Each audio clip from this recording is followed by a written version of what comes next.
Welcome back, DIVEBOMB IndyCar podcast, here to reflect on the inaugural race on the streets of Markham. A very chaotic weekend. This is going to be an action-packed podcast. There are stories literally everywhere you look. Every driver's got their own tale this weekend. The track's got its own tale this weekend. A fascinating circuit and a fascinating place. Probably our craziest race of the year. A winner returning to victory lane after some 60-odd races outside of victory lane. A surprise podium sitter. The list goes on and on and on. We've got a lot to reflect on this week at Markham. But yeah, what a fun race. What a fun race to start off with. We've had a couple of, more boring races. Mid-Ohio wasn't great. Portland wasn't great. Nashville was a bit of a letdown after the potential that they had. But this felt like a proper, true IndyCar race, especially on a new street circuit where it was a little bit chaotic. You didn't quite know what was going on. Cautions aplenty. It felt like we had a little bit of IndyCar back this weekend. Yeah, for sure. And I mean, we thought you deserved our raw reaction to this one because it was such a crazy race, such a crazy weekend. So rather than recording the day after the race, we are recording on the evening of the race. So I've been back and watched the extended highlights, and to be honest, I've still not managed to unpack everything that happened because, yeah, it was one of those. And I mean, was it comical at times? Yes. But at the same time, it was unashamedly pretty fun. Like, the track, I mean, it was great in the way that it was pretty testing for drivers. There was such a variety of challenges there, and it was extremely punishing for even some of the best. Did it race well? Like, it kind of did. Like, the end of the race better than I thought, actually. Yeah, for sure. And we'll unpack this properly at the end. But I think particularly down the stretch and at the end, it raced well. I think there are other points where you kind of thought it will race well and overtakes will be executed, but they have to be done with quite a lot of contact. And that's what made it descend into that little bit of carnage and mayhem that we saw and that people kind of expected. But yeah, I mean, it was entertaining as much as some of it was a little bit silly. The hairpin proved to be a little bit stupid. It was really, really quite fun.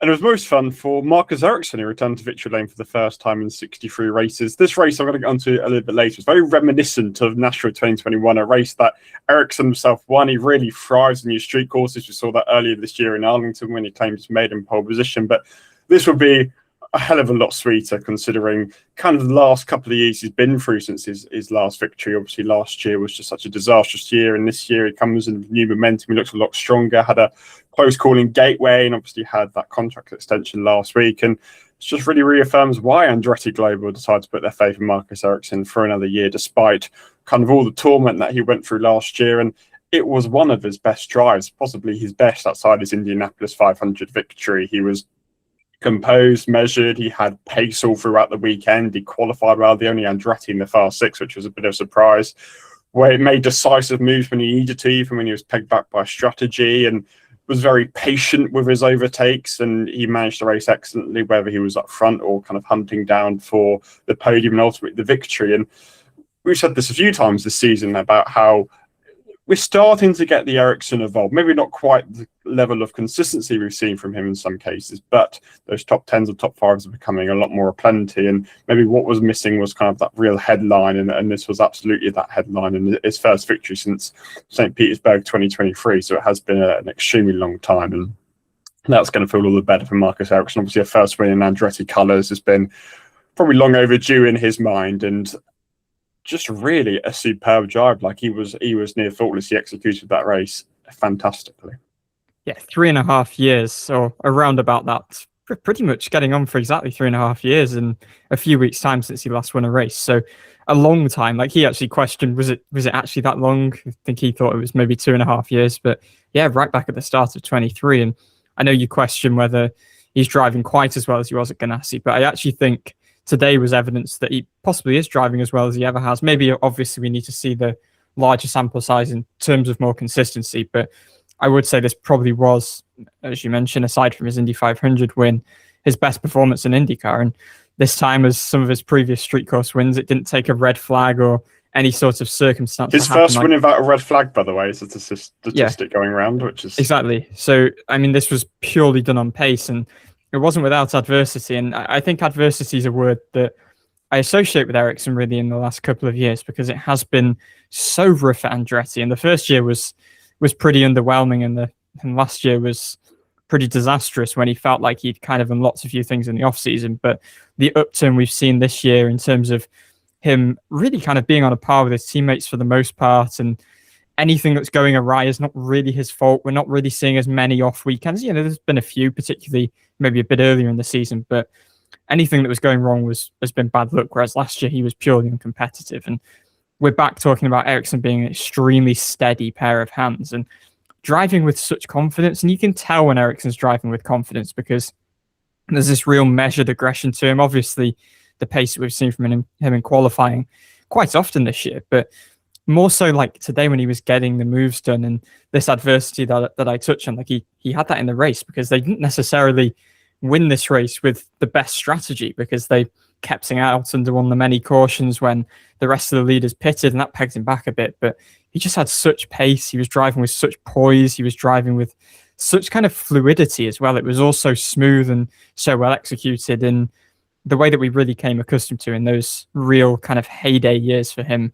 with Ganassi. So it's good to see. And I mean, he pointed at a few different things that have changed this year. I think he just feels like everything's a bit more stable around him at Andretti. He also spoke very highly of kind of the bond that they have as a driver lineup. We spoke about this last week, Power's views on this, but Ericsson very much feels like the chemistry between the three drivers, Power, Kirkwood as well, is aiding them. Power's brought a lot as well that's kind of elevated the team, and he's just in a great place. He wasn't comfortable with the car last year or the year before, and that comfort level's back, and a comfortable and confident Marcus Ericsson is a force to be reckoned with, really. This was supremely impressive, I thought. Yeah, I mean, Ericsson also kind of said he was in the zone, feels of one of the car, which he said doesn't happen very often. And it really felt like that was the case. Like, at least on the road and street course, I can't really remember a performance like this from Ericsson, maybe since he's been in Andretti. Like, he was, you had a lot of other people going up and down the order. And obviously, as we said, Ericsson didn't pit during that stop. But even when he pitted, like, it was a tall order, but it didn't feel impossible, if that makes sense. It felt like he was certainly within the game. I mean, that restart, he pulled a matter of 12, 13 seconds on Grosjean, and in a couple of laps, he was 2.5 seconds quicker than the rest of the field, which kind of showed his comfort level. And as I said earlier, new street tracks just generally really suit him. And all of his career victories, apart from the Indy 500, have come on street tracks. It's just a circuit type which really suits him, especially new street tracks, as I said, have just generally been a really good strong point for Ericsson.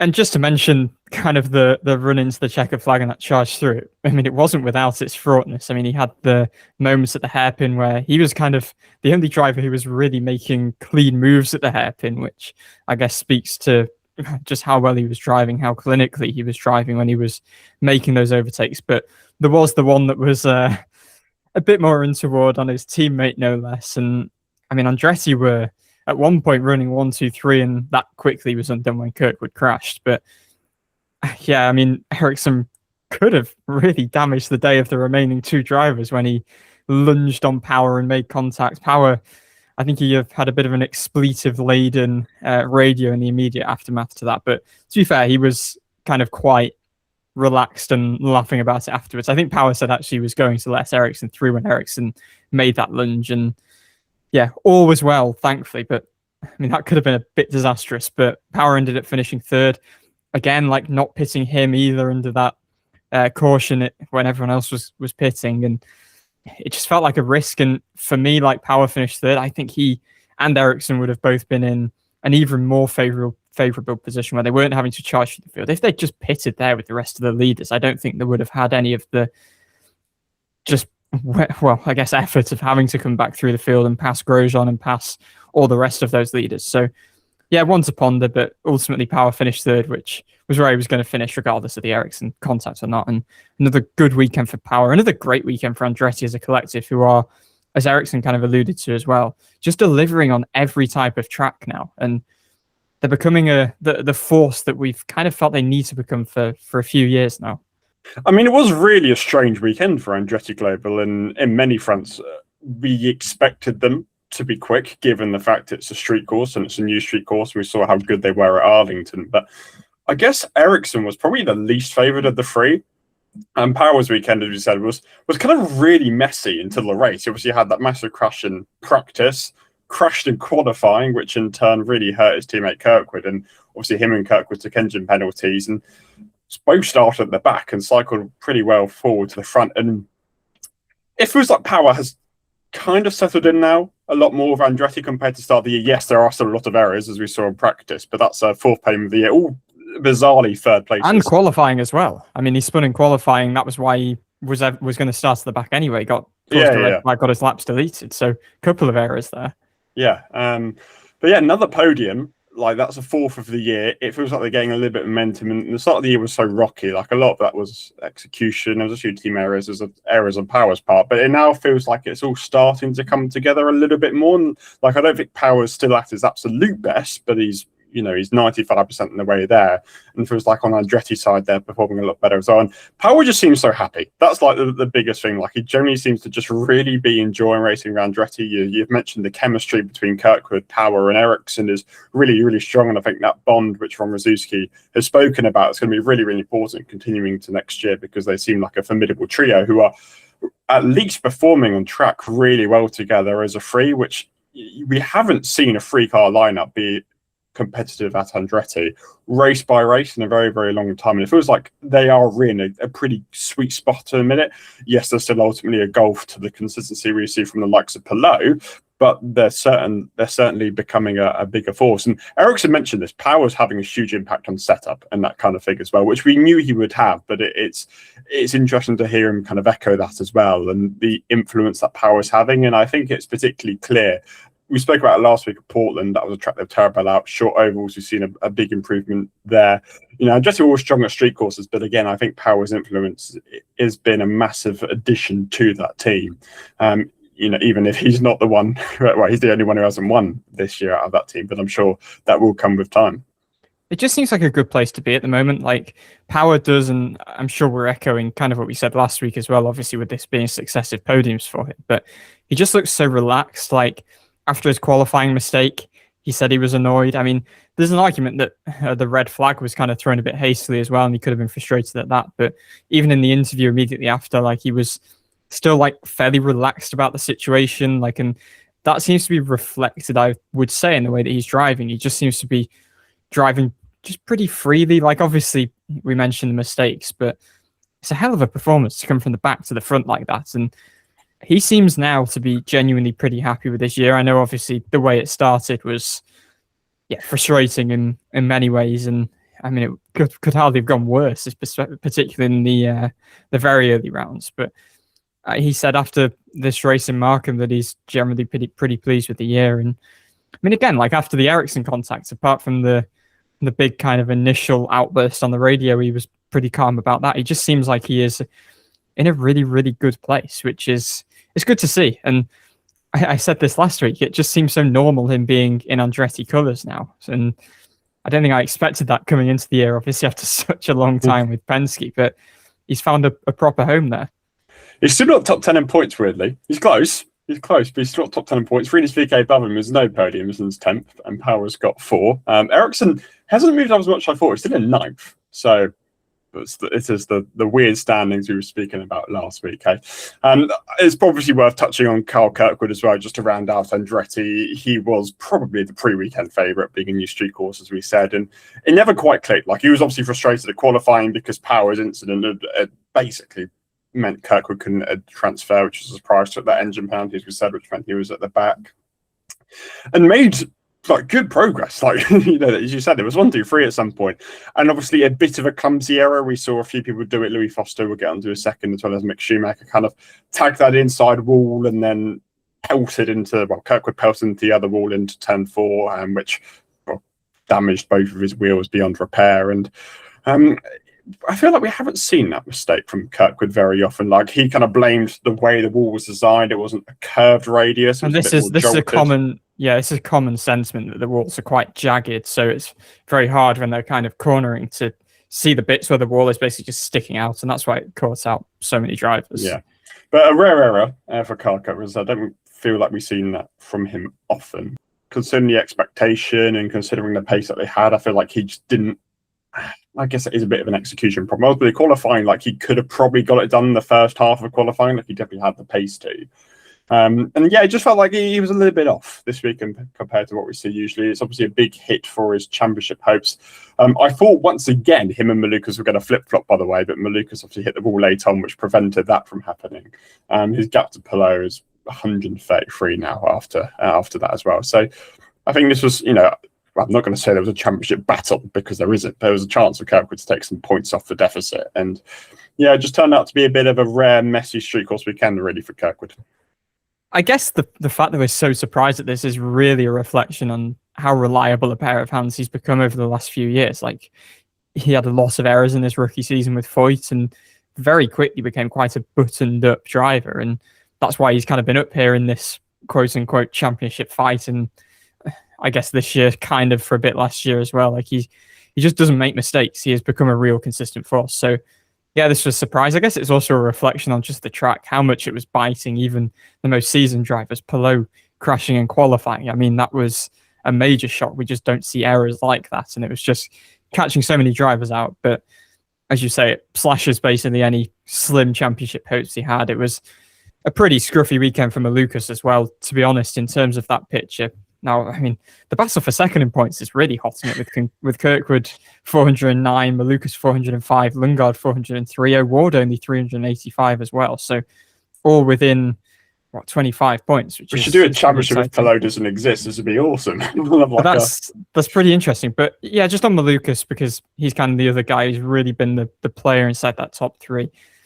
It felt like it was a bit of an irritable weekend for him. He just seemed a little bit tense, I would say, at points. That really started in opening practice where he had braking problems, which he said have actually been plaguing him all season, and he admitted that he lost his temper a bit when he came into media after that practice session, and which we saw in the race as well. I was just going to mention, like, early in the race he was shouting properly on the radio, which I don't feel like we've really seen that sort of tetchiness from him. And I saw an interview with Bob Pockrass after the race where he said that he once again was dealing with the wrist injury, and that's kind of reared its head a little bit, I think, since his crash in Nashville. He missed a test at Milwaukee, I believe, after Nashville. So again, like, just a little bit of tetchiness creeping. And this, to be honest, is only really the second really scrappy weekend we've seen from Malukas this year, which still kind of pales in comparison to what we've seen from his teammates again this year, really, in terms of off weekends. Malukas is really knitted together such a surprisingly consistent season. So I think you can excuse it, really, but just like with Kirkwood, it slashes any very, very, very, very, very slight hopes of challenging. I mean, he was having an okay race, I thought, like, for the most part. It was obviously like I feel like it was a small error at the end, which had big implications ultimately. He was on for a top 7, top 8 finish before he made that error. And I feel like some cases you can probably get away with that, but he obviously couldn't on that occasion. So yeah, and like an errant weekend. Obviously, Portland I know was a bit difficult as well. But as I said after Portland, you kind of expected these weekends to happen. So I still think barring disaster, he'll finish in the top 5 in points as the top Penske. Which start of the season you go, bravo, great season. So not to be right, but ultimately we need to look at the wider championship picture, which is what Alex Palou is doing. And this wasn't a great Palou weekend. It was still good. Like, let's start off with qualifying. As you said, he crashed. Very rare. Like, we see this error from Palou a couple of times a season where he has a crash, which you don't speak about any other driver in that manner. But obviously got through to the fast 5. I didn't feel like he quite had the ultimate pace of some others, but you would have still expected him comfortably fast 6, kind of first 2 rows. And yeah, made an error at turn 10, pretty tricky chicane we've seen a lot of other people make. And you could have put him fairly far back. He didn't have a great start, but kind of picked off others during the race. And he had actually quite a quiet race. Like, he made moves decisively when he needed to at times. It felt like when he got him to the second at the end, that he would hunt down Grosjean. He made obviously a couple of errors as well, didn't he, when chasing Grosjean? Went offline a few times, which cost him a couple of seconds. But yeah, surprisingly couldn't catch him. And yeah, ultimately finished 4th in the end, really not as quick as others around him, which is very rare to say about Palou. But it's funny, a bad Palou weekend is once again a top 4 finish, where he extends his championship lead by another 30 odd points. So it's not too bad, really, is it? I mean, I thought the world was going to end when he wasn't making headway late on the black tyres, which is obviously his big specialty. But yeah, I mean, it was a weekend, or I guess a race specifically, where everyone seemed to have ups and downs. Like everyone was flip-flopping. There were times where Palou looked in a great position. Like he obviously started just outside the top 10 because of the error in qualifying, made his way up as people pitted, as kind of accidents happened. And then, there was a couple of times he was getting a bit used up on some of the restarts. I don't know whether he was kind of playing the percentage game a little bit, knowing his championship position. But then as soon as he found his way into second and past McLaughlin and Malukas, and really the Honda's fuel mileage put Chevy to shame late in the race. It seemed for all the world like he was going to close in on Grosjean, and he was doing so by like half a second a lap. And it was a surprise that really after it was only a little mistake he made going a little bit deep, he just couldn't really gather himself back up. The Andretti's were clearly superior on this occasion, but Palou's ups and downs ultimately were just a little bit fewer and further between, or I guess less pronounced than some of the drivers in the field, which is what he is so great at doing. But he did have bits of contact, like Rinus VeeKay damaged his front wing running into Palou at the hairpin. Palou ran into Rossi at the hairpin, which, it punctured Rossi. It was a very, very light bit of contact, and it definitely wasn't enough for Palou to receive a penalty. Like, ultimately, just the way the hairpin was, you could be full lock, and if there was a car there was no avoiding it. It was just the nature of that corner being as, strange and unique and unusual, or whatever you want to describe it as it was. And yeah, Rossi somehow got a puncture from a very light bit of contact from Palou's front wing. It definitely wasn't a penalty. I know people have raised the point that, Palou, he should be penalised, but not for me. Championship picture now is 133 points ahead of Kirkwood. If he leaves Washington, I believe it's 162 in the front. He'll be the champion. I can't believe we're at that point already where we're doing the maths. But this is a bigger lead, I think, than he had at any point last year. Somehow the season's got even better. And last year he won it with 2 races to go. He's now got a chance of winning it with 3 races to go, which is just ridiculous territory. I don't know how far in the book you'd have to go back to win it with 3 races to go. I wouldn't expect a 30-point swing over him compared to Kirkwood and Malukas. It would take another very similar weekend, but Palou to finish even better for that to happen in Washington. But yeah, like any, small glimmers of Palou being taken out in the last 3 races, championship fight is kind of really well over now. Like, it's just the consistency which kills people. Like a bad weekend is still top 5. As we've seen, Road America, bad weekend, top 5. Mid-Ohio, not a great weekend, top 5. Markham, not a great weekend, top 5. Indy GP, got pretty heavily screwed, still a top 5 finish. And it's just that devastating consistency, which means nobody else stands a chance. Yeah, it's constant. Like, this was a perfect example of the days where he isn't dominating, he's limiting damage just completely expertly. And I would just like to mention one other thing on Palou, actually. While all of the chaos was unfolding on Friday with the ultimate cancellation of everything on the intended opening day of track action, he actually went up to the grandstands, which were free for fans on Friday, to basically just go and meet fans, sign things, take pictures, hand caps out. And I just think it's such a great show of how his status as a champion basically goes so much further beyond what he achieves on track. Like, he is, of course, a champion in his legendary ability, but at the same time, he's just such a stand-up human being and character as well that is a brilliant ambassador for IndyCar. So I just thought it was really worth mentioning that moment, really. I thought that was just the perfect exemplification of why, as much as people may use it as a stick to beat these great champions with, that, they're making it boring because they're dominating, which, again, we've said it many times, I don't necessarily agree with, because seeing something historic is cool. But you just can't fault him. Like, you just cannot. It's impossible, as much as people may be annoyed by what he's doing if they're not a fan of him in terms of a racing driver, and they're bigger fans of other people on track. You just can't fault the guy. You can't pick holes in him at all. Like, he is just such a great ambassador for IndyCar. It's fantastic.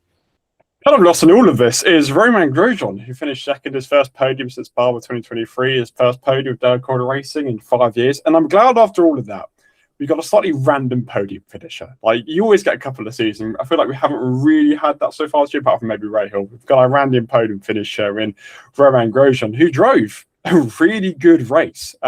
Obviously was leading with a good 5 laps to go before Ericsson got him on the fresher tyres and be able to push a little bit more. Grosjean obviously still winless in his IndyCar career, and he said he cried a little bit after the race. He thought at times when he was pulling away from Palou that he had a first race victory in the bag, but Wasn't to be, unfortunately, for Grosjean, but all round a pretty good weekend. He started 13th at the end, which was a pretty decent qualifying effort for a team that struggled to qualify this year. And they basically just nailed it on the strategy every time. They pitted before, well, they went in the alternate strategy at the start. They pitted just before the yellow that came out for Kirkwood, which really vaulted them up the order. And we've kind of seen scenarios like that in the past where kind of an underdog gets swallowed up by the field. Like as we said, you kind of expect that with Palou and Power as they were charging through. But Grosjean just really impressively just held his own. Like he looked like he deserved to be there. And obviously, the Hauger was pretty strong throughout the weekend as well, particularly in qualifying. So, like, obviously, the team had a pretty good package, and Grosjean drove superbly. And obviously, like, you kind of do like the underdog winning, like as much as Ericsson is winning is a great story. It's always cool to see underdog victory because we haven't seen that in a while. Coin are winless, I believe, in 8 years. So that was a very close moment for them to return to victory lane. But nevertheless, I guess it's bittersweet for Grosjean. Like ultimately, he was very close to victory, and he's obviously maybe, well, frustrated, maybe the wrong word, but a bit upset that that didn't quite pan out for him. But I think he can take great pride in the fact that he drove really, really well despite all the carnage. He basically wasn't really involved in any of the snakes and ladders that we saw throughout the race. And a really cool story and a really nice podium finisher to have after a chaotic race and a long time away from the podium for Grosjean. I mean, 6 runner-up finishes in IndyCar, that is pretty brutal, and especially like it was put to him in the press conference as well, and I'm sure he's acutely aware of the fact that it's a decade and a half since he's won a race, going back to his time in GP2. He made the point of obviously F1 was tricky because he never really had the machinery to completely get the job done, at least latterly. Obviously had some podiums kind of initially over in F1, but yeah, I mean, it's got a weigh on him. Like he's ultimately never won a race as a professional in single seaters, which is kind of wild to think about. But it was still a great drive. Like it's ultimately been quite a quiet year for him. It's not necessarily been like his previous stint at Coin. They've had a bit of a regression this year as well from what we saw, at least on the one car side of VK last season. But yeah, like these last 2 weekends, I feel like have been a bit of an upturn for them. Obviously, the double transfer in qualifying in Portland. They probably should have had a double transfer as well here. Grosjean was on a lap that may have just bumped him in when Newgarden crashed and brought out the red flag late in qualifying in Markham as well. So pretty strong on both fronts there. They've seemed to have unlocked something. But yeah, great execution, obviously, on the strategy as well from Coin. And punching above their weight again, I think. And it was pretty gutting for Grosjean. But ultimately, he said, just ran out of fuel. Well, didn't run it. Well, he ran out of fuel just after the line. I think he basically was on fumes a little bit. I don't know whether he made it back to the pits or not, but he was getting low on fuel. His tires were fading a bit. Obviously, Andretti are the all-powerful force on street courses. He still managed to hold on ahead of Power and Palou, of course. And I mean, obviously, had the measure of Palou as well when Palou was chasing him down as well. So, really impressive drive from Grosjean. Don't really know what the future holds for him.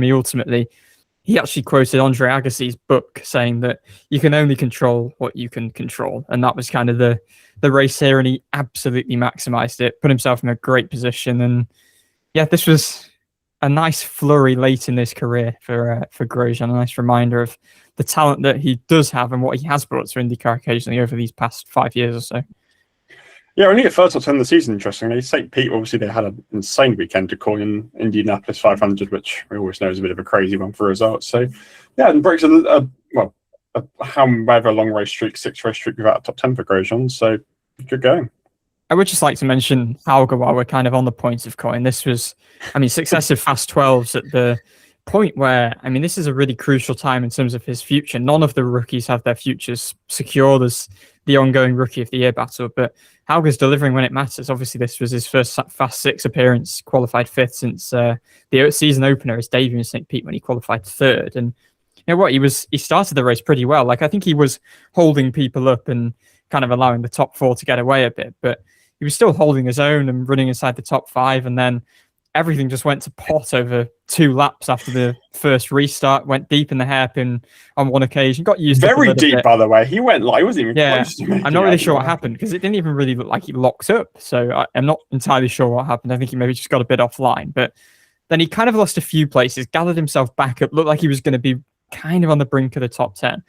And then when you get to the hairpin again, it actually looked like Rasmussen had a bit of an issue in front of him, which was possibly the cool. Like Rasmussen was just extremely slow, and maybe that was just the nature of the corner. Like you were having to go really slow around it, but he ended up contacting Rasmussen, then hitting O'Ward as a result, and basically ended up going from the top 5 in 2 laps on the restart to the back of the field without having even stopped, obviously, with cars in front of him that were on the 3-stop strategy. And it felt like it had all come undone. And then he kind of just, well, I guess as attrition unfolded, kept making his way back up. And to be honest, I don't know where he was on the penultimate lap or the final lap, but he was, I think, running inside the top 10. Then had he said they made a little bit before then. I think he fell to about 12th or 13th. So he said they had a miscalculation and ultimately had to retire with 1 lap remaining, so finished what was classified 50th. Yeah, I don't think he actually lost that many. I think he was falling out top 10. But I assume there was maybe a bit of a fuel thing going on there because I think he probably should have finished in the top 10 on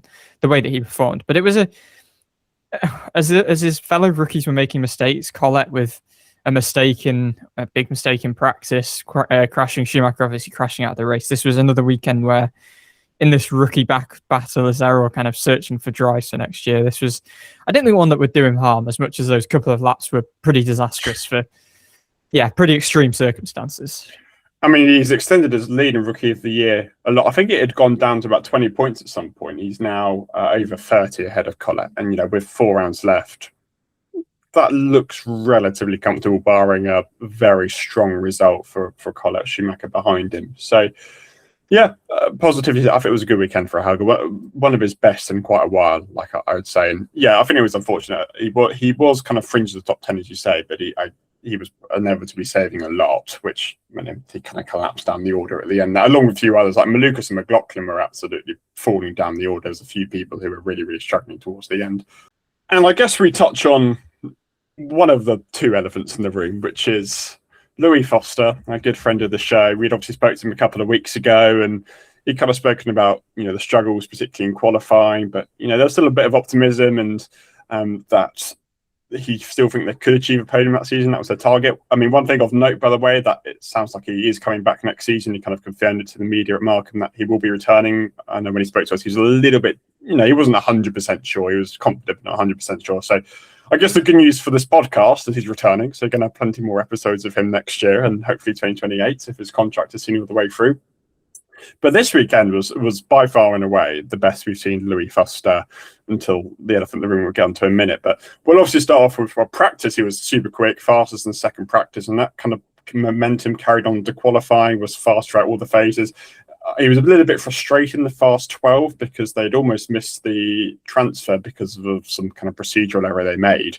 Went to the fast 6, and then he was just a class apart. It was like Pelot levels class apart. Taking pole by 4 tenths, I think, is the biggest margin we've seen outside Pelot at the GP this year. Once again, took pole on used tyres whilst everyone else was on fresh tyres.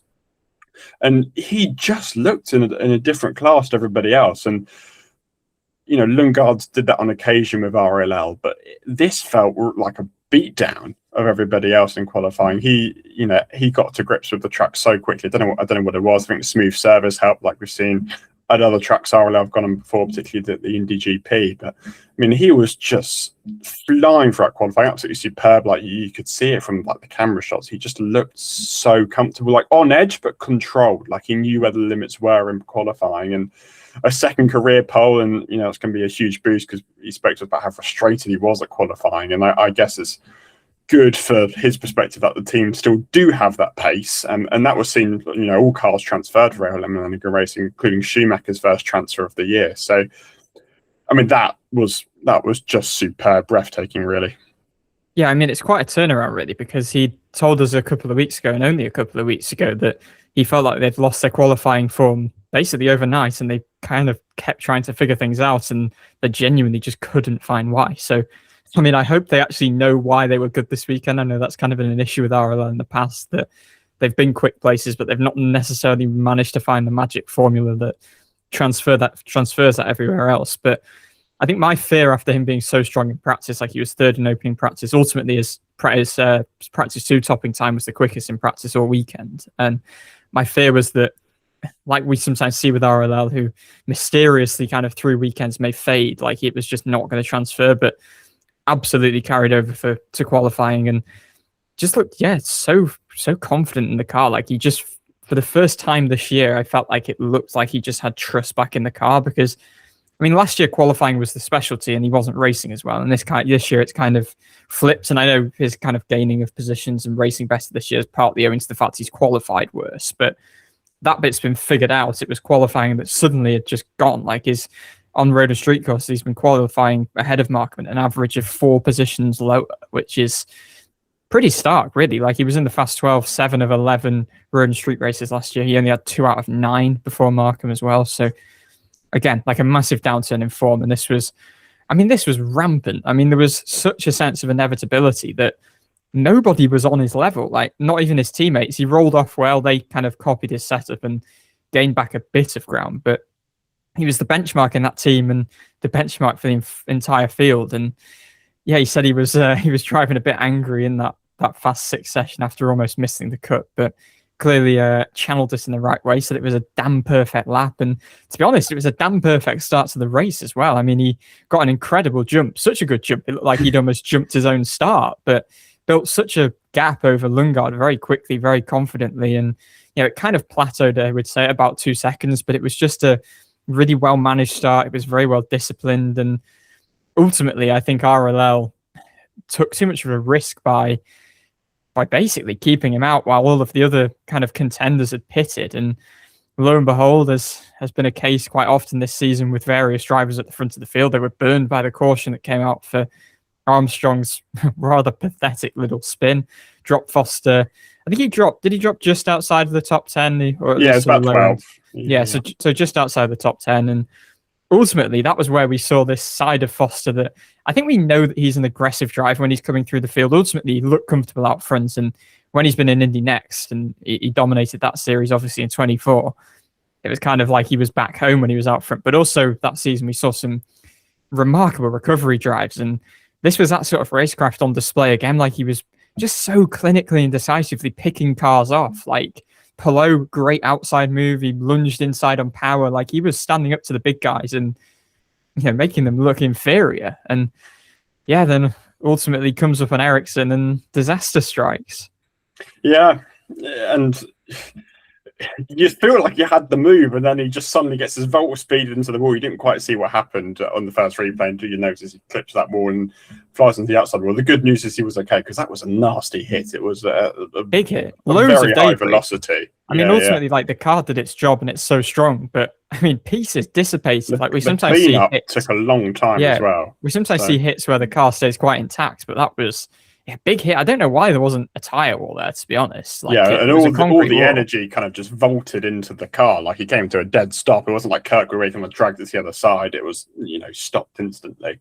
And yeah, just kind of a rookie error. Like, so this is a lot like a comparison to Nashville 21. Like Colton Herta just has so much pace, is making the overtakes nobody else can. It's just about having that patience, which comes with experience, like knowing. And obviously, I don't think that was a bad move to make on Ericsson, but it was, there's that aggression that we kind of spoke about. He could have afforded to be more patient there. Like, I think there had kind of been leading up to that point measured aggression. That felt like it was a pretty audacious lunge when it wasn't a normal overtaking spot. Yeah, he was clearly the quickest guy in the field, to me, like the quickest car and the quickest driver, the best performing driver all weekend. He was so at one with that track. I just don't think he needed to make it at that moment. Like, there was still so long left in the race. There was so much attrition. It felt bold. Like, it wasn't a bad move to make. It was a great move. And ultimately, 75% of it. If the wall was curved, like, he probably would have made the move. But yeah, brutal. Yeah, and you look where Ericsson finished, and had he been on, he would have likely been the more conventional strategy. That's Louis Foster's race to win. And, obviously there's no British winner since 2014, so that streak could have been broken since Mike Conway in Toronto. But I think ultimately, like, Louis is going to be frustrated because that was his best chance to win. That was his podium he's been looking for all season. But you can take so much confidence from a driver like that. He was the quickest guy all weekend. He had a great car. You have another new street track next week. Also, we don't really know what that's going to be like. And after we spoke to him over the sim session, he didn't sound very confident about Markham after he came out the sim when he spoke to us a couple of weeks ago. And yet something, whatever it was, changed, and they were on it. They were on it all weekend. And I think, like I spoke about Herta, he used to make that mistake a lot, and it comes with experience. And, ultimately at this stage of someone's career, you're looking for that raw pace over. You'd rather someone have that raw pace and consistency but be at the back. And yeah, that's going to come with time. He's probably learned a very valuable lesson. Yeah, it's obviously a bit gutting for us because we quite like to see a British winner, especially being such a good friend of the show. You do say it comes with experience. I feel like Herta did kind of keep doing that. He toned it down a little bit towards the end of his career. To be fair, like judging by the power accident was a very in practice too was a very Kirkwood accident. He basically just it was a very unusual crash, that power one actually. He basically just plowed through the tyre barrier. The tyre barrier basically dissipated the energy, made it not a very big hit, but it ripped the entire right side off both right hand side corners off the car. That was a very maybe it's a 26 car thing, but to be fair, like I quite like the Herta comparisons. There's quite a lot of Herta in Foster, I would say. I mean, obviously came through Andretti in Indy next, but hairstyle, I guess, fairly long hair. I'd like to see Herta with a mustache, to be fair.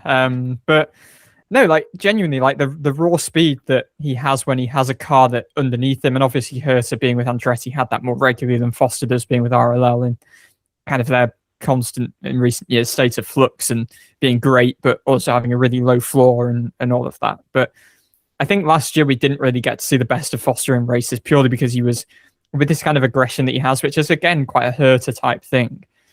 That aggression was causing him to just eat the tyres up, and that's why in races we just saw him fade. This was a great example of when he has things under control, which he seems to a lot more this year, Foster, albeit we haven't really seen great. We've not seen that much of him because it hasn't been a brilliant year in the whole, but in races it does seem to be he's so much more competitive, and this was the perfect example. I mean, the creativity when he was coming back through the field I thought was exceptional. That move on Pelot was absolutely outstanding around the outside of the hairpin, by the way. Massively. Like the invention that he was showing was brilliant, and he's showing that he can stand up to the very best guys in the series. And I think people were kind of questioning before this weekend, having maybe not known the full story at RLL, and he did a very good job at shining the light on that when we spoke to him. Whether they were right to give him this long-term multi-year deal, whether Schumacher was going to be kept over him, but this justifies RLL's faith. I think this is a long-term process, and this is a driver with a heck of a lot of speed, and kind of just button up a little bit, cut out any of these mistakes, and really execute as a collective. And something good here. There is something really good here. It ended badly, but he's going to have many more chances. I mean, a much-needed weekend. Like, not the result to go with it, but a much-needed weekend. And I think that just reaffirms a little bit of confidence in that team and himself from a qualifying perspective. And what does Washington pose next week? Can they replicate such form? We'll wait and see. Let's go over some of the incidents. We've obviously touched on some of them already. There is a lot to unpack from Markham. The first one, obviously, Mick Schumacher, very similar to what we've seen from others. Just clip the inside wall, go into the outside wall. A better weekend for Schumacher, actually. This is a bit of a shame. As you said, the first time he's transferred, he's generally just looked more comfortable in recent races. Obviously, Nashville was kind of a standout one there as well. And Portland was his best road course result. This was... rookie error, let's just call it that. A rookie error is the easiest way of putting it. And he was kind of running outside the top, just kind of in the fringes of the top 10. So, yeah, shame.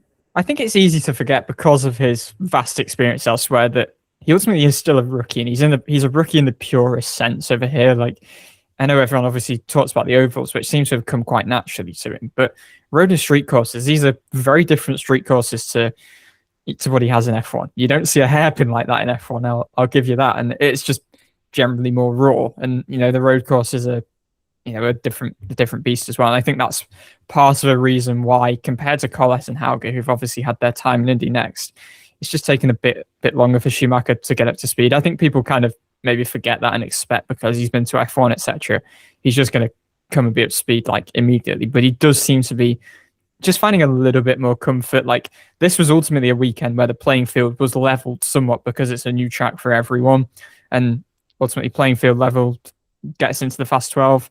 It wasn't quite there with Ray Hall, who obviously both of them trailed Foster, but he was holding his own in those early stages inside the top 10. Was he going to finish in the top 10? Who the hell knows? He was probably going to go, if he stayed in the race, he was probably going to be 24th at one point. He was probably going to be leading at one point, and he might have finished 13th. But yeah, it's not a lot of what-ifism in this episode. But ultimately, like it felt like it was going a bit more smoothly, but it was a serious rookie mistake, and it was the sort of rookie mistake we saw from him in F1, and actually in F1, I felt like his second year was a little bit better, albeit still, he had best machinery in that second year, still some errors, but I would just have a bit of patience with Schumacher. I still think looking ahead to next year, there's still something there if he does indeed land a drive somewhere, obviously, but similarly not RLL. I'd also say you don't see a lot of rookies who start off really slow, who can't, like, we've seen a lot of people from F1 come over and be quick out the blocks, which is the one concern I would potentially have. And people from F2, like, your Armstrong, Lingard, your Grosjeans all came out pretty well. But we can give him a second season. I think this is a theme with Schumacher. Like, I remember looking into this. This is a thing. Everywhere. It happened all through his junior career that he would tend to not have brilliant first years, and second year he would have a big step up. And I just feel like there's a few glimmers that he's feeling a little bit more comfortable. Like, it's not like we are seeing him every week in 24. I mean, he is still only 1 point above last place, so there is still work. Sure, like across the course of the season, that needs to be better. But next one was from Marcus Armstrong. We'll get onto the hairpin later, but offline was just we sort of Ericsson and Power when they were banging wheels with each other. And I Ward had this as well, actually. Like, if you'd go slightly offline with the hairpin, you would basically half spin because you were going at such low speed and there was so little grip. Armstrong was basically victim of that and spun out facing the wrong way, and you can't really turn around there without causing a very dangerous accident. So kind of stuck. And then he got a penalty for the reasoning is failure to follow the directions of IndyCar safety, because the AMR safety guy stopped him and he just went towards the wall.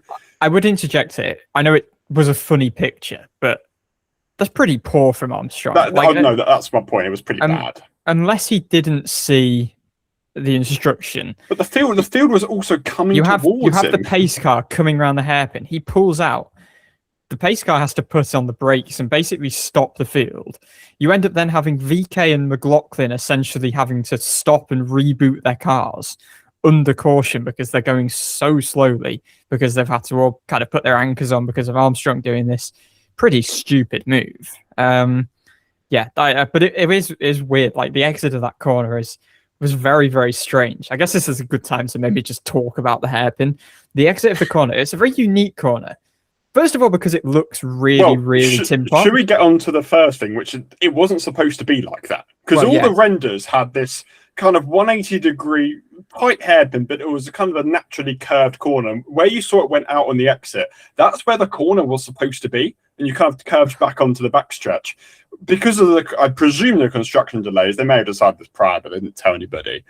It just became this 180-degree hairpin, Long Beach style, but like half as thin, which meant like you'd go full lock and it still wouldn't turn. It was just, I mean, we'll get onto whether he liked it or not in a minute. Grosjean and Power really liked it, but it was maybe the tightest corner I've ever seen. Apart from, I said this pre-weekend, motorsport, like very niche motorsport fans, remember the A1 GP race at the Jincar Street Circuit in Beijing, which I said pre-weekend, that hairpin looks exactly like that. And that hairpin was really famous because you just couldn't turn into the corner.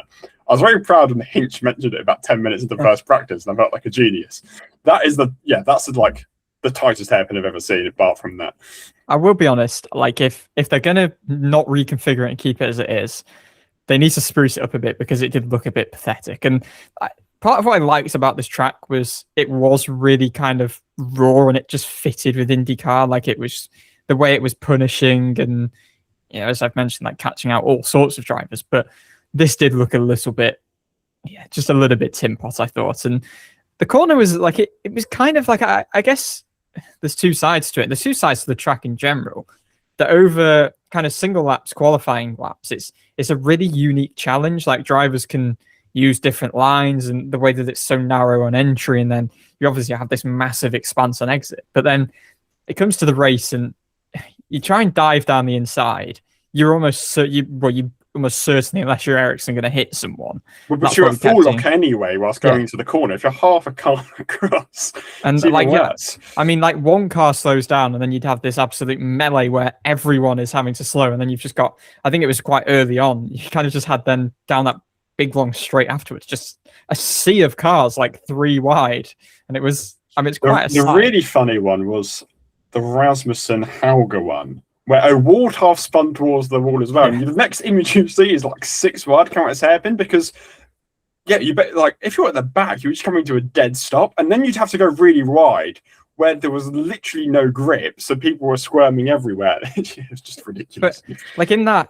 Armstrong situation, like, and there were a lot of like that, like a lot of the time drivers had somehow taken it a bit more narrow or whatever, but then cars were kind of coming from that big wide expanse, and I was surprised there wasn't any contact from cars kind of rejoining from the big space on the exit. I don't even know what to call it, just the big space on exit. So like I guess in short, like I liked the uniqueness of it. I thought it was pretty silly in the race, to be honest. Like it was just drivers were having to go so slow. They couldn't avoid hitting each other. I think if we're being honest, I think there needs to be something. As much as Grosjean and Power seem to like it, I think in the race something needs to change because it just invites too much chaos, which is fun to an extent, but it did get to a place where it was a bit stupid. I'm on the other side of the fence. I love it. It's something a little bit different. And the problem was there isn't really any conventional overtaking opportunities apart from into turn 6 after the hairpin. And that's the kind of big gripe I have with the track, in that I really like the configuration, the balance between kind of high speed, slow speed corners, and that was really cool. I just felt like in the race it was not quite as great because there just weren't as many passing opportunities. You basically had to overtake, especially on restarts, like because you'd basically go, I know it wasn't there, but you'd have to, that was your first overtaking opportunity on the track. And because people were going slowly, you could afford to dive up the inside a little bit as long as you got it stopped, but then you're risk hitting people. And we might as well get on to the other incident in that corner, which was Nolan Siegel hitting Joseph Newgarden. That's basically exactly what happened. Like you could see it coming from a mile away.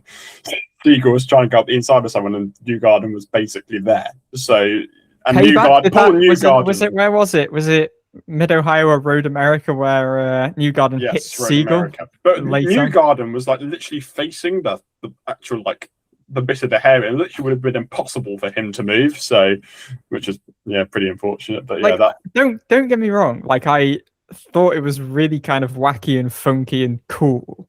But I just think there's going to have to be a little bit of a tweak because it just didn't work. What's your suggestion? I've no idea because I'm not a track designer. But it's just. Would you do this 180 roundabout kind of thing instead? Because my concern with that is, I think it wasn't tight enough and too high of a speed for a hairpin for overtaking. Yeah, probably not, because it would probably be cool driving on a qualifying and it would be hard to follow as well onto the back stretch would be the other issue. Yeah, I think ultimately it's proven divisive, this, because I was surprised, to be honest, that Power and Grosjean were so kind of effusive in their praise. Like I think other drivers, I think I saw a quote from Kirkwood just generally about the track saying it just didn't race well at all, which I think I do kind of agree with. Like people were having to, like, I guess it's cool because it's IndyCar and it's part of the character of IndyCar that you're having to bang your way through, and that's kind of okay as long as people aren't getting put in the wall. But when there is this much chaos, I think there are maybe just a few tweaks I would make, because it was very hard to overtake, apart from the end of the race, which was obviously, I mean, I thought the end of the race was spectacular. Well, I didn't think it was as hard to overtake as people are making out. It wasn't as hard as in other road street course races. The street courses, that was probably one of the better ones this year. Yeah, I guess so. Like Arlington, maybe. Into turn 6 was quite a good opportunity, actually, which actually reminded me of one of the corners at Arlington, off one of the big long straights at Arlington. I don't know straight that wasn't quite straight, but was very long. And then it goes into a bit of a right-hander. Like, I ultimately I liked the track. I thought it was a really cool challenge, but I think there's just a few. I think the hairpin's the thing. I'll give my general thoughts on the track outside of the hairpin. I thought it was a great track. Like I was never that big on Toronto. I really like this. Like the 10-11 hairpin, I thought was not hairpin, chicane was really, really good. High speed, high commitment. It's easy to make an error like we saw below. I thought the final corner was pretty good. I thought the main straight was a bit of a weird place to be on. Turns 1, 2, and 3 were very reminiscent of St. Petersburg, which I quite liked. I kind of liked how it opened up to turn 4. Turn 5 was a pretty cool corner. So no, it's not, because turn 2 and 3 are the same thing. Turn 4 is turn 4 is a kind of tighter corner for the backstretch. I liked the hairpin because I like kind of chaos. It's funky, isn't it? I like the uniqueness of it, and it's a bit chaotic. But maybe it was a bit. I do agree. It's probably a bit too chaotic. yeah, I don't know what they do to like resolve that, I'm not asking for like a big change. Maybe I you just can make like it to a see little something bit change. circular, if that makes sense. I think it did just look a little bit ridiculous.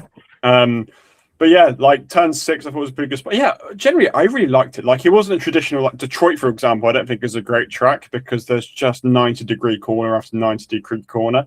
This didn't really have it. Like, it had a really nice mix of high speed, low speed. It wasn't Elevation really a traditional changes street as course, well. bit of elevation.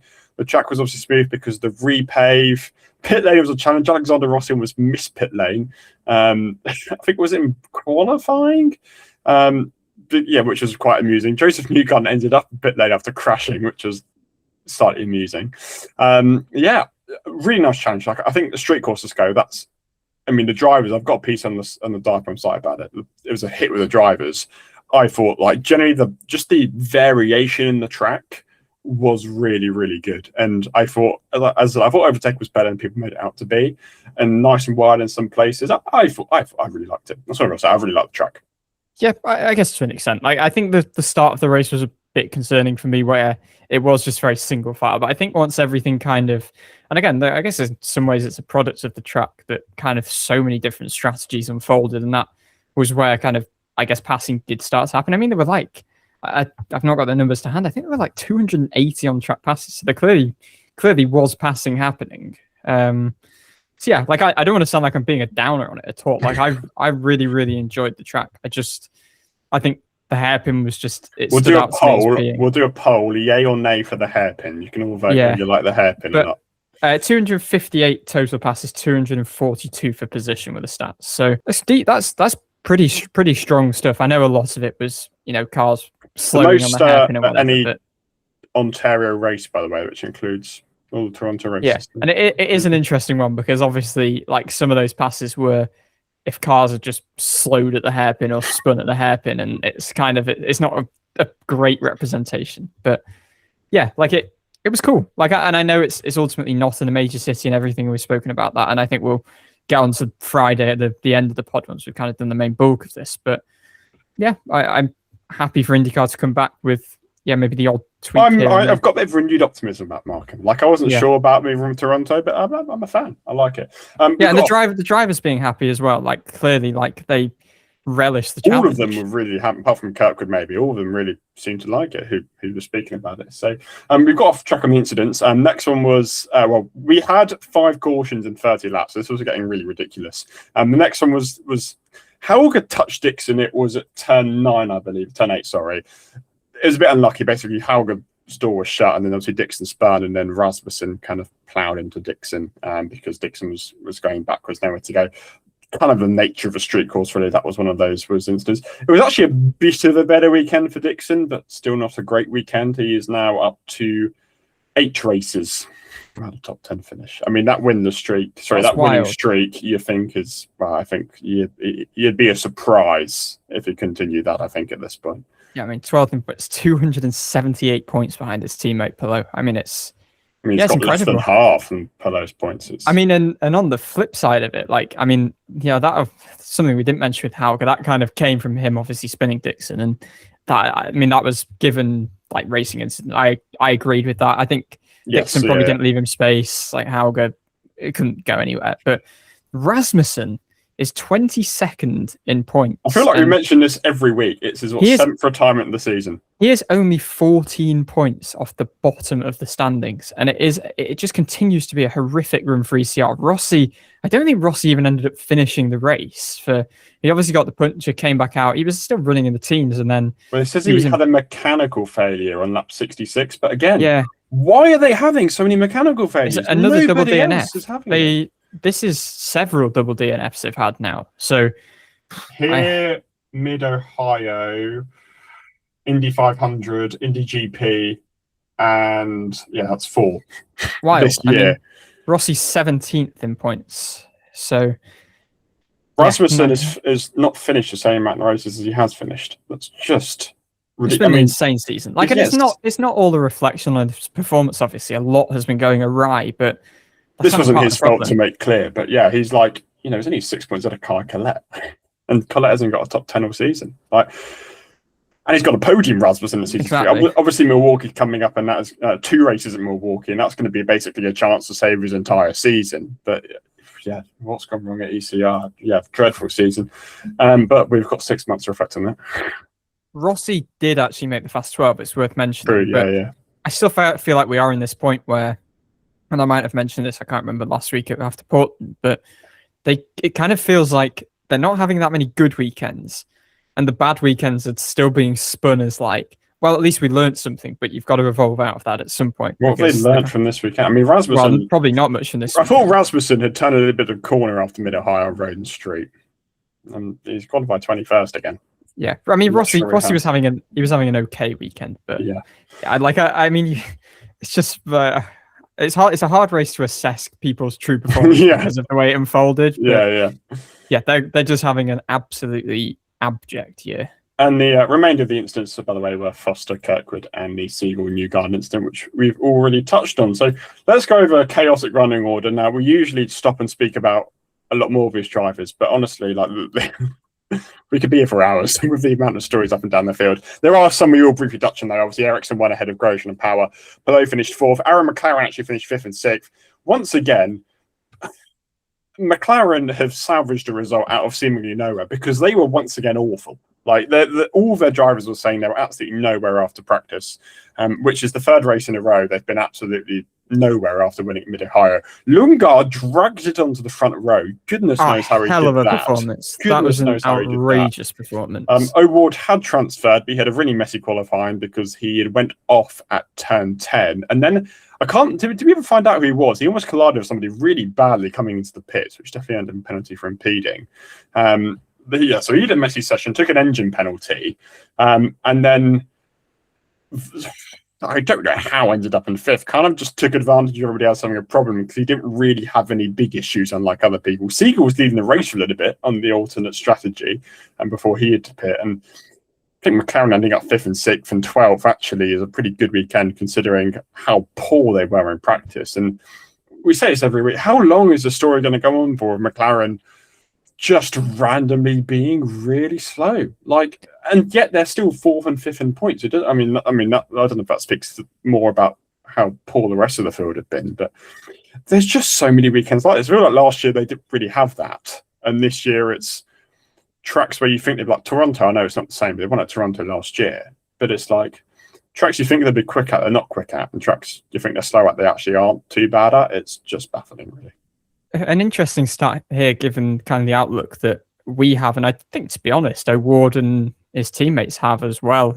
I mean, O'Ward's clearly frustrated after particularly vocal. Like he is. That's why I kind of earmarked him specifically. But like he's clearly frustrated. It's not been a good year, regardless of him somehow. Like he's shocked that he's fifth in points. But this is actually the 8th race this season in which the top Arrow McLaren driver. The top Chevrolet driver, was an Arrow McLaren driver. And actually the 3rd race this season where Arrow McLaren have had 2 best Chevrolet cars. So that's a bit of a surprise, really, given where it feels like they've generally been. And I don't think it really takes away from where they've been either. Obviously, keep mentioning, really high ceiling, but this really low floor and a return of just this real streakiness. Do you want to know an even weirder stat? I believe, I could be wrong, but Awards has the joint most top 5 finishes of any driver this season. I mean, that's the thing. Like he's only got 1 podium because he keeps on finishing 4th and 5th. You're just missing the peaks. Like even the good weekends, they're just, well, I guess on O'Ward's side, apart from the victory, like he is just missing the peaks, which is it's just confusing given where he was last year. But a lot of those weekends, like St. Petersburg, he wasn't really anywhere. Phoenix, he was okay actually. Arlington, they were okay, but Long Beach, nothing really of note. Detroit, nothing really of note. Here, nothing really of note. They just kind of seem to, like they haven't a few times this year, they've just kind of seemed to luck into things a little bit, like as we've seen multiple times. Anyway, Lundgaard finished 6th in the end. I mean, him and O'Ward are running parallel for pretty much the last half of the race. VK finished 7th. He had a bit of a a wild day. He got front wing damage, didn't he, when he collided with Palou. Qualified really well once again in 6th, ended up 7th. I know someone said I didn't speak about VK last week, so I'm going to speak about VK this week. My camera cut out last week, which is why I didn't speak about VK, but I was very impressed at his Portland run. Can I just add on qualifying before you kind of touch on his race? This is the 3rd successive fast experience he's had, obviously, across road and street courses. His 4th successive top 10 start across all tracks. The team actually only had 3 Fast 6 appearances in their history before this season. He has them in the last 3 road and street course races. So that is really quite impressive again in terms of qualifying speed. And yeah, it was a tumultuous race, but again finds himself inside the top 10. Well, it was a bit weird because he pitted on really early, didn't he? Because he was on the favoured tyre, which was the alternate tyre, and got off it like bizarrely early, which dropped him way down the order. And then he kind of got saved a little bit because the caution came out not too soon afterwards. But then he had that contact play, and then his race was kind of a bit weird, and he still ended up in 7th, which is, I think that speaks a lot about VK. Like, I don't think this was a particularly good day in his current stretch of form. Saturday was a good day, but this day wasn't a great day, and he still ended up in 7th, and it's another top 10 finish. It's his 6th of the season. He's still 10th in points, and his streak of 12th to 14th might be over sooner rather than later. And I, as I said, I think the fact they're able to salvage a 7th place, and I would consider not a great Sunday, that might be because a lot of people had trouble, and I think that certainly is the case. But the consistency in that program is something to be spoken quite a little about. Even Stephen Ray with a pretty good race. It is best finish of the year in 11th, significantly his best result of the year. So Hunkos just, and I think, you know, a lot of this is VK's sort of coin, like he is leading programs sort of his experience, but they've certainly made a step forward. Like their pace weekend to weekend is generally like they're not the last in the pecking order. They might be 6th, 7th, or 8th, or you know, even 4th or 5th on some given weekends. So impressive. I do believe VK's leadership is probably the biggest factor towards that, though, because we saw that with Coyne. He leaves, and all of a sudden they have generally had a bit of a regression this season. So yeah, well, I don't think. I think they've had a regression because the drivers haven't been as good. But I think the form that we've seen hasn't been like compared to 2 years ago.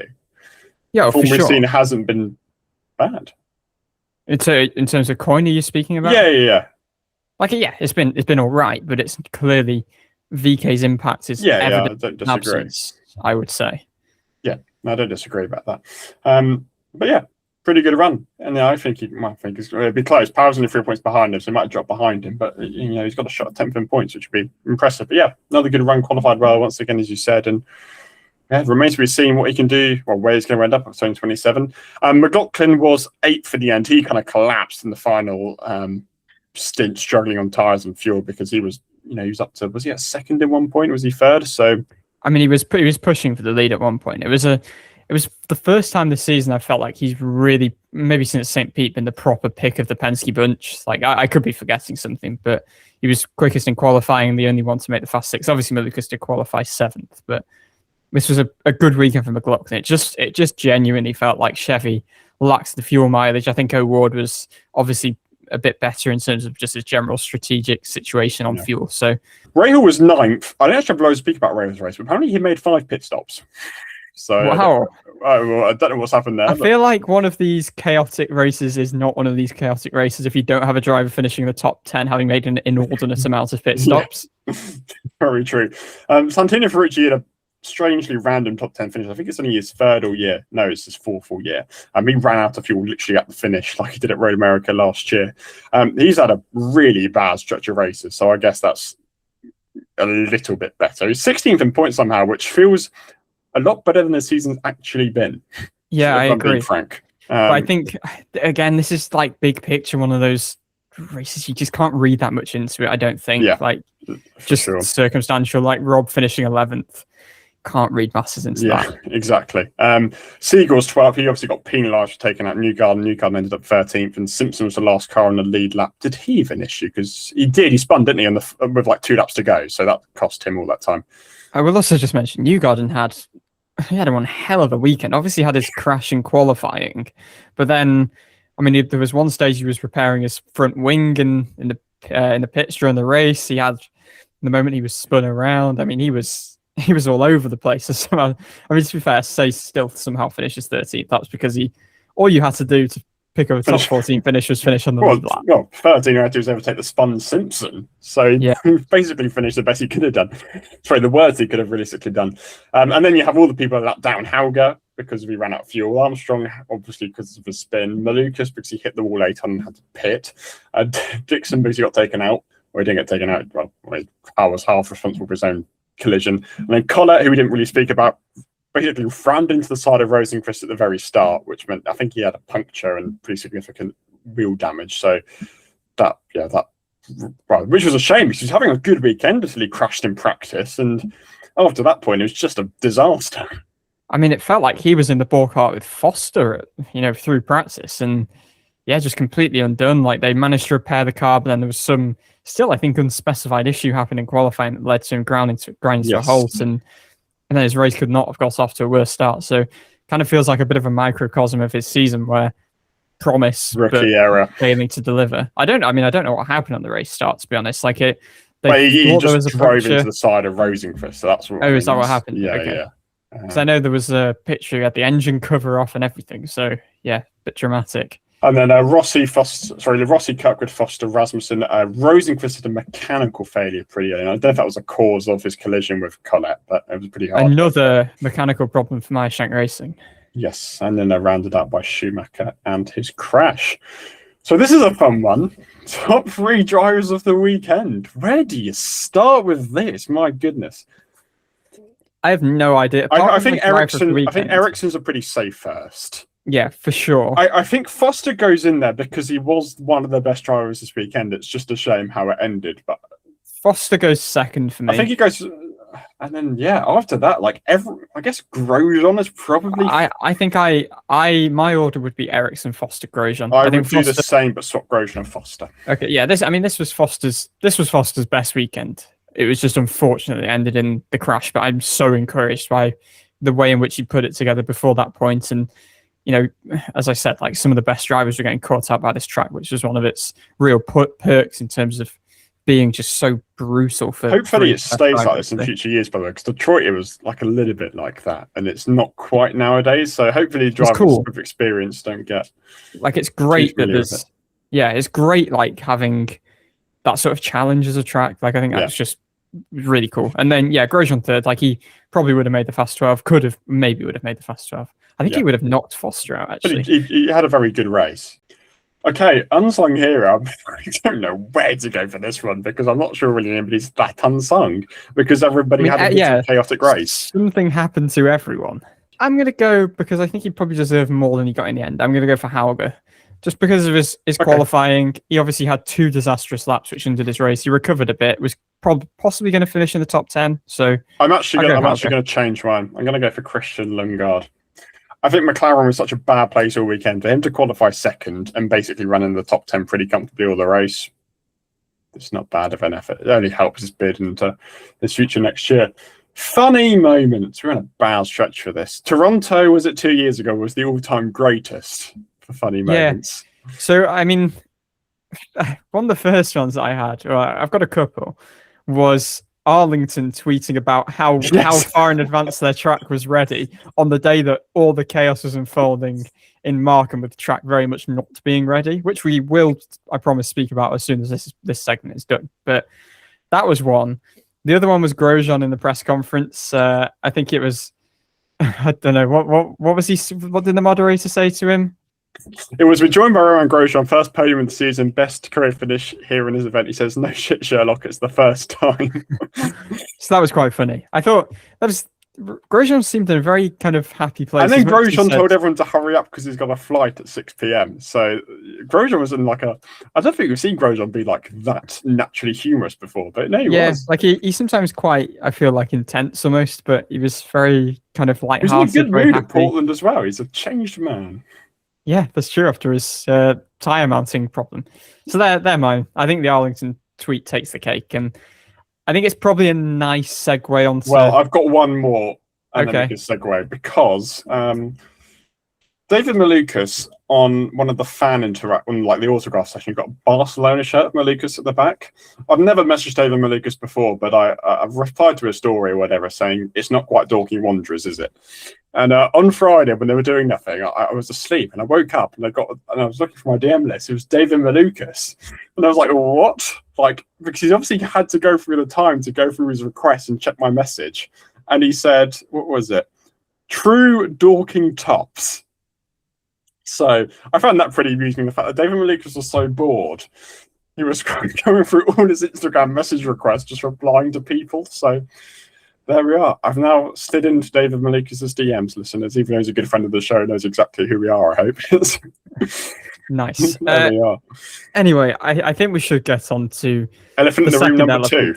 Yeah, the second elephant in the room, which was obviously the fact that, well, basically everyone turned up at the track on Thursday to find that the track very much wasn't ready, and by the end of Friday there'd still been no running and it was a 2-day weekend. And I mean, there's a heck of a lot to unpack here about, I mean, I guess just the sheer lack of preparedness for a big event that we've known about for the best part of a year. And it was strange because we've mentioned like the whole track was repaved, so it's not like it's been just completely neglected, but so many of kind of the just fundamentals when everyone arrived at the track weren't there. Like there were barriers missing, there were fences missing, tire barriers at the end of Friday when there was supposed to have already been a whole day of track action. We're having to be shipped from another track. There were conflicting reports whether it was whether it's Mosport or Montreal. Mosport is very close to Markham. Yeah, so that would make the most sense. But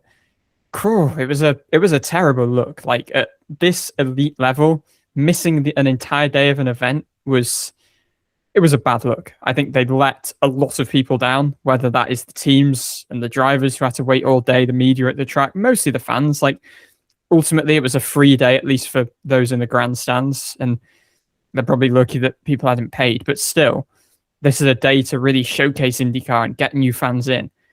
And I think it's pretty unforgivable that ultimately there was no track action because they weren't ready for the weekend. I mean, it's incredible. And I think I would say as well, like throughout the whole situation, the communication was awful.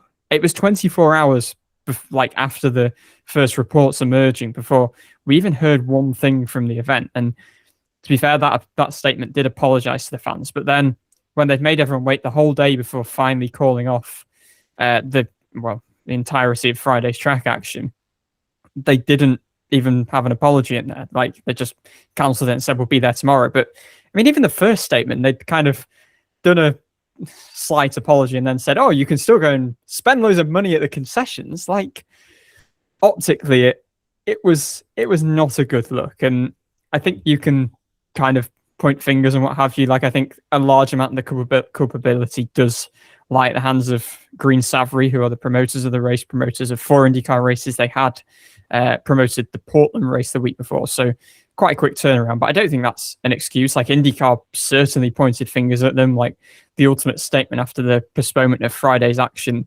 mentioned them by name. Doug Bowles then pretty explicitly, pretty scathingly said that IndyCar are very disappointed with their promoters. And I think Bowles is someone who usually avoids that sort of conflict, so he was clearly very mad. I also do think IndyCar aren't completely free of any blame. Like I think they should have probably been more aware of this situation, or probably offered more oversight. Like we don't know quite how involved they were in this situation, but yes, they should trust the promoter. But also, I think IndyCar, this is their race. They should know what's going on and maybe take a little bit of ownership. So yeah, in short, a lot of questions for a lot of people to answer because a lot of people were let down, and we haven't currently had very much transparency or accountability on any of the situations. Track build began on July 19th, which is 4 weeks ago. St. Petersburg usually leaves it 8 weeks to set up the race, and this is like still stark. They don't have experience doing this before. St. Pete, they know the timelines and when things need to go up, but you think you'd even need to give more time for an event like this because you just haven't had practice building stuff before. And obviously some stuff you can't add until the last couple of days, like tire barriers, for example, because you can't just have that in the middle of a random road. But it was quite surprising just to see the state of how bad it was on Thursday. Like, and going into Friday as well, just like how far away they were from it even being remotely ready. Like, it wasn't like they didn't even look close. There were so many bits missing. The tire barriers looked a mess. I mean, the brandings weren't on the corners. Like, the walls weren't built for the hairpin. It's like yeah. And it's like, I mean, I would just, sorry to interject on that. There was one picture of the tire walls. It genuinely looked like something from a local karting track, like a rental car track. It was bad. So this promoter's like done IndyCar street course events before, including St. Petersburg, I believe. So I don't know. It's baffling, really. Like, obviously, you hope it's kind of like the organizational problems that you have in the first year of the street circuit, which isn't completely. No, these sort of things have happened before. But yeah, I mean, the communication is pretty bad, and you feel bad for the fans. And the good thing is they got all that running in, but it's an awful look, and relying on people, for media to come out with, oh, I've heard this, this, and this, and I've seen this, and this, isn't particularly good. And yeah, it's just alarming, really, and it's not a good look on the series. As you say, could IndyCar have taken a bit more responsibility to just kind of help organise events? They need to be working closely with the promoters to make sure these events happen. But yeah, not a great look. They've known about this for 11 months. It's not like it's Washington where it's 6 months you have to coordinate everything. This has been known for Washington even less than that. Like, you've known this for a long time. So bit of a shame, but I wanted to go on to my parallels from Nashville 21 because the track also wasn't ready on Friday of that weekend because they're still building grandstands. You have the fastest guy the entire weekend clumsily crashing out when the race was in their hands. You have a Marcus Ericsson victory after an obscene amount of cautions. You have a very random podium sitter like you did James Hinchcliffe in a disastrous season, like you did Romain Grosjean today. So on a street course which is kind of similar over the way the walls are laid out and the narrowness in some areas and the ridiculous of some corners, just very similar, which I just thought was pretty amusing. One of note, IndyCar fans. Okay, just before we go on to podium predictor tournament, I have just seen an Instagram post from Alexander Rossi. I know we didn't quite know his mechanical failure recently, said it was a gearbox issue. Okay, podium predictor tournament. You know how I mentioned last week that we are on a very ongoing trend of people picking the same guy to win basically every week? So it'd been all Malukas, all Palou bar one, all Palou, all Newgarden bar one, all Palou. This week, all Palou bar one. Don't know why this keeps on happening. I was the only person who didn't predict Palou to win this week. I went for Carl Kirkwood. So not that it was any better, but as you can tell by the amount of Palou guesses, it's not a high-scoring week. 2 zeros this week. It's the first time we've had a zero since the writers at a race 4 races ago. Whatever the race was 4 races ago. Is that Red America? Was the last one. So writers went for Palou, Malukas, Ward, and Tom Gaymore, who was joint first in the standings heading into the weekend, went for Palou, Kirkwood, and O'Ward. 1 point for you, Archie, because you went for Palou, Kirkwood, and Ericsson. So nice shout at Ericsson there in third. And then we have a couple of 2-pointers. So Will and James went for something pretty similar. Palou and Ericsson first and second. Will put Collett in third based on his insane practice runs. And James went for Malukas third. So 2 points, Ericsson being one off. The fans went for Palou, Power, Kirkwood. So 2 points for Power being one off. But I am your top scorer this week with probably an all-time top low score of 3 points with Kirkwood, Palou, and Power. So Power being bang on has won me podium predictor tournament this week, so that's pretty good going. So looking at the standings, writers well off still on 32. That 0 points doesn't help. Will Buxton on 37, 5 points up the road. Another 5 points up the road, you'll find James Scott on 42. And then it's a three-way tie for second place with Archie, the fans, and Tom. But well out in front on 49 is me with just 4 races to go. So looking pretty rosy. Let's go to the Fast 6 predictor tournament. Now, we went very similar this week because we went for Triple Andretti, Palou, Rosenqvist, and I went for McLaughlin and you went for Malukas. We thought we might go 6 for 6 last week for whatever reason. It went awfully wrong because Hauger made the Fast 6, VK made the Fast 6, and Foster made the Fast 6, which we were all very wrong about. We both got Ericsson, but it hasn't happened in a while, but I've gained 1 point yet again by getting McLaughlin right over Malukas. So what's the gap out now? It's pretty big, right? So the score overall is now 40-33, so the gap is at 7. So I'm really needing a full house 10 points for something a bit wacky, I think. Here, to be honest. Even then, like if I still have 3 the same, like you're still behind. Or no, we're drawing. So, right, no pressure. Let's work out our Washington Fast 6 predictions. Another brand new street track, so this shall be fun, and we'll get back to you shortly. Right, I'm going to go on a very similar tack to what I did this week, so I don't know if that worked out well or badly for you. I mean, didn't reach it this time, but Pelot's still going to be in my prediction because when's he not? Yep, he is also in mine, obviously. To be honest, I'll just cut to the chase and say I've gone for exactly what you went for in Markham. Okay, all right. So I've just swapped out McLaughlin for Malukas. Okay, well, I have gone a bit of a combination of both and gone from exactly what I went for last week, apart from I placed Rosenqvist with Malukas. Oh, so you basically swapped driver, basically. So Rosenqvist versus Malukas, the Indy 500 finish. How about that? Rosenqvist versus McLaughlin. Oh, no. No, because I went for McLaughlin last week. And you've gone for Rosenqvist this week? No, I haven't gone for Rosenqvist this week. You've gone for Malukas. So it's Malukas versus McLaughlin? Yes. You just said no, it's not, because I haven't gone for Rosenqvist. Well, I've gone for Triple Andretti, McLaughlin, Pelot, Malukas. Yeah, I went for what you went for last time. Yeah, so it's Malukas versus Rosenqvist. I didn't go for you've got McLaughlin. Oh, you've got McLaughlin. Sorry. Yes. Okay. Am I still right? It's Malukas versus Rosenqvist? Yeah, you are. Okay, fine. Thank goodness. Okay. So even if you get your 10 points, you're only at maximum gaining 6 on me. So I'm still going to be ahead no matter what. We're not quite at that stage yet, but yeah, I think Milwaukee's going to decide it. You can't really bank on getting 10 points, can you? Yeah, exactly. You're going to have to kind of hope and pray. Okay, that's interesting. And yeah, I mean, we might as well briefly touch on Washington now. Going to be yet another new street track, the 3rd this season, continues. Well, the 3rd stop of our 6 race and 5 week stretch. By the way, I was thinking this on Saturday. We're 3 weeks from the end of the season. Yeah, I'm not thinking crazy. Of that. I'm just trying not to think of that. I know, it's crazy, but we're so close to the end. It's rather a shame. But anyway, very long race is the first thing that's worth mentioning, as Louis Foster said to us the other week, and it with his live reaction, like, Milwaukee's 250 miles, and that's an oval. This is 250 miles on a street course. This is going to be upwards of, going to be close to 3 hours.